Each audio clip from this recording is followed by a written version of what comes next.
पाकिस्तान का सबसे बड़ा मसला तो हमेशा से मईशत ही रहती है।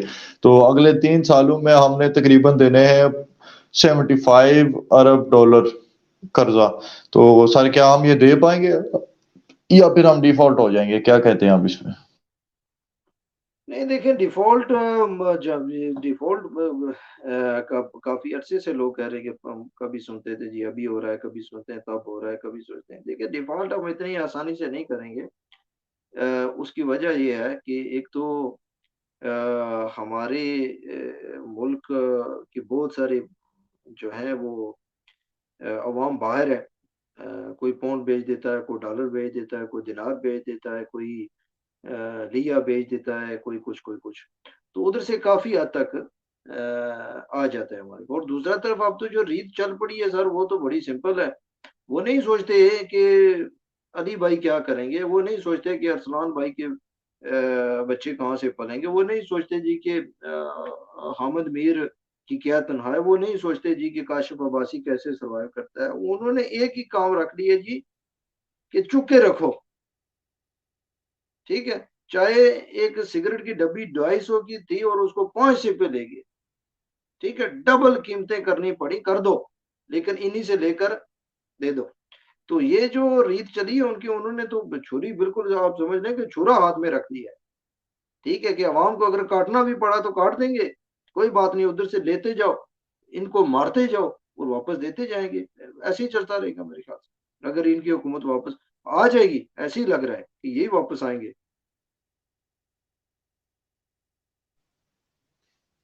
जी सर, हुकूमत को भी वो तो इमरान खान साहब ने भी अपने दौर में, जैसे कि मैंने पिछले कुछ प्रोग्राम्स में भी ये अर्ज किया था कि शौकत तरीन साहब खुद ही आके कह रहे थे कि हमने कोई 70% कर्जा हमने मुल्की तारीख का ले लिया, और वो उनको कोई शर्म नहीं आती ये बात कहते हुए। तो इसमें तो फिर इस अमाम में तो सभी नंगे हैं।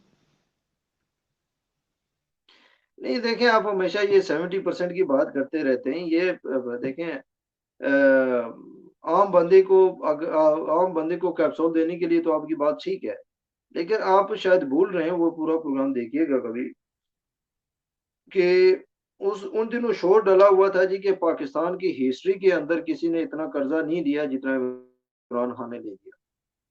ठीक है, तो वो एंकर जो थी वो उनसे ये सवाल कर रही थी कि आपने पाकिस्तान की मतलब कि माजी के अंदर अगर पाकिस्तान ने मिसाल के तौर पर 10 अरब डॉलर लिया हुआ है, तो आपने आके 10 अरब डॉलर ले लिया, तो आपने 100% उसके बराबरे में, यानी उसको डबल कर दिया, उतना ले लिया। तो उन्होंने उस जुमरे में कहा था जी कि ये 100% नहीं है, 70% है। यानी अगर माजी के अंदर किसी जो फर्ज कर लें कि 5 अरब नून लीग ने दिया हो, 5 अरब मुशर्रफ ने दिया हो, 5 अरब पीपल्स पार्टी ने लिया हो, तो 15 था तो इन्होंने आके 10 लिए थे। वो 70 वो उस फिगर के ऊपर कह रहे थे। उनके अल्फाज को आप जरा गौर करें, तो इसमें तो कोई शक नहीं है कि उन्होंने कर्जा लिया था, बहुत बड़ा कर्जा लिया था। बाकी कर्जों की निस्बत के अंदर 70% लिया था। लेकिन बात ये थी कि देखें उनकी उन्होंने उन्होंने जो है वो जो तमाम तर जो उनका पैसा था वो लगा कहाँ रहे थे। वो बंदा बार बार कह रहा था यार कि मुझे उसको इसी बात की तकलीफ है कि मुझे लॉन्ग टर्म क्यों नहीं चलने दिया गया। उसके मंसूबे जो थे वो लंबे थे, छोटे छोटे डैम उसने बनाए थे।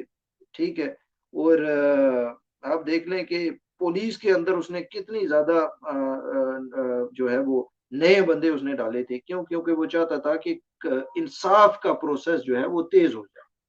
आपको अगर पता हो कि हमारे लोकल जो थाने होते थे उनके अंदर पहले पहले या तो एक 2 स्टार वाला एएसआई भी इंचार्ज लग जाता था, या 3 स्टार वाला होता था। लेकिन आजकल उसके उसके दौर में आप देखें क्या हुआ है कि हर थाने के अंदर एक डीएसपी की पोस्ट भी रख दी गई है। वहाँ एक डीएसपी है, एक एसएचओ है, उसके नीचे आईएसआई है, और एक डीएसपी के अंडर भी कम से कम 10 बंदे और लगाए गए। तो देखें, वो जो नई जॉब्स क्रिएट हुई हैं कुछ ऐसे डिपार्टमेंट्स के अंदर, कि जिनको जिनके जिनके साथ कानून का या इंसाफ का सिस्टम को तेज करना था, तो उनको भी तो पेमेंट कहीं से करनी थी ना। तो वो उसका एक बड़ा स्ट्रक्चर था जिसके ऊपर वो गामजन था, और उसके लिए वो ज्यादा पैसा चाहिए था। मिसाल मैं आपको दे दूं कि अगर आपके घर में 5 बंदे रह रहे हैं, तो उनके लिए आपको चाहिए मिसाल के तौर पर महीने का 50,000। अगर उसी के अंदर उस घर को बेहतर बनाने के लिए आपको 2 बंदे एक्स्ट्रा आ जाते हैं, तो आपको 50 से ऑब्वियसली जंप करना पड़ेगा 70 के ऊपर। तो जब आपका बजट ही 70 है, आपके पास पैसे ही 50 हैं, तो 70 कहीं से तो लाकर उसको फिल करना पड़ेगा ना जी, क्योंकि आप बेहतरी की तरफ जा रहे हैं। सिस्टम को फास्ट करने की कोशिश कर रहे थे वो।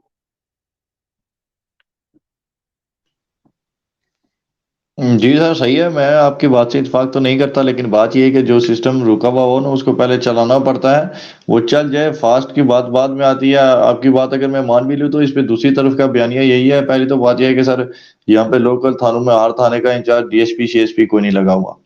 दूसरी देखिए बात यह है सर, देखिए मेन मेन जी मेन मेन सिटीज के जी मेन सिटीज के अंदर जैसे कि आप मेन थाना होता है हर जिले का, जैसे कोटली का एक मेन थाना है, मीरपुर का एक मेन थाना है, और इसी तरह बाकी मुजफ्फराबाद ईटीसी, आप कहीं भी जाके देख लें, मोस्टली जो है वो सिटीज के जो थाने हैं उनके अंदर डीएसपी की आप पोस्ट मौजूद है, वो मौजूद होता है जी। वो तो शुरू से ही थे सर, वो तो ऐसे ही था, बड़े थानों में तो ऐसे ही होता है। खैर, हम इस पे ज्यादा बहस नहीं करते, आगे चलते हैं। तो बात यह है कि इमरान खान साहब की बहुत सारी हिकमत अमली से मैं तो इत्तेफाक नहीं करता, लेकिन आखिर में मैं आपसे बस इतना ही पूछना चाहूंगा कि अगर इमरान खान साहब वापस आते हैं, ये घर के अगर 5 बंदे भूखे बैठे हुए हैं, तो 2 और उन्होंने आके ला दिए, वो भी उनके साथ अगर भूखे बैठ जाएंगे, उनके लिए बाहर से उधार लाएंगे और फिर घर को संवारेंगे, तो वो तो कोई बनती नहीं है बात। आपके ख्याल में सर, मैं जल्दी से बस क्विकली आपका रिस्पॉन्स इस पे ये चाहता हूँ कि अगर अगले इलेक्शन में इमरान खान साहब जीतकर बिलफर्ज वजीर आजम बन जाते हैं, जो कि एक नामुमकिन सी बात है बजाय, पर अगर ऐसा मोर्चा हो जाता है, तो क्या हिकमत अमली होगी मईशत को ठीक करने के? Quick quick response sir please.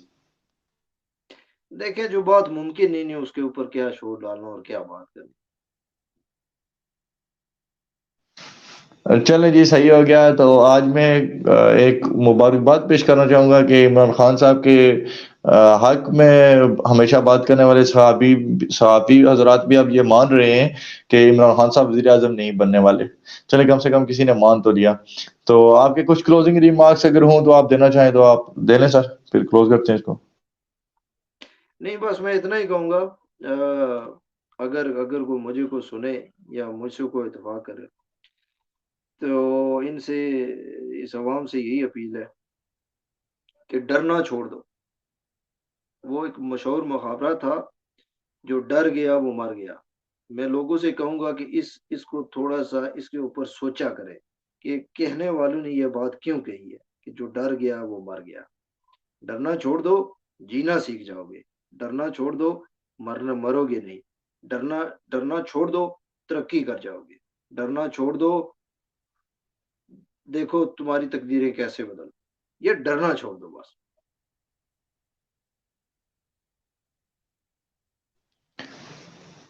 तो चलें, सही है जी, बहुत शुक्रिया आपका अरसान खान साहब, बहुत अच्छी गुफ्तगू रही आपके साथ। तो नाजरीन, मैं लास्ट पे इसी के साथ ही क्लोज करूंगा कि आजकल का दौर थोड़ा मॉडर्न भी हो चुका है, और अरसान खान साहब भी अल्हम्दुलिल्लाह से यूके में बैठे हुए हैं, उनके लिए डरना कोई बड़ी बात नहीं है। तो आज के दौर में एक मुहावरा ये भी चलता है कि जो डर गया वो मर गया, और जो नहीं डरा वो उससे पहले मरा। तो सब कुछ सोच समझ के कीजिए, जो भी कीजिए, अपना बहुत सारा ख्याल रखिए। मिलते हैं कल के प्रोग्राम में, अब तक के लिए इतना ही था। अल्लाह हाफिज।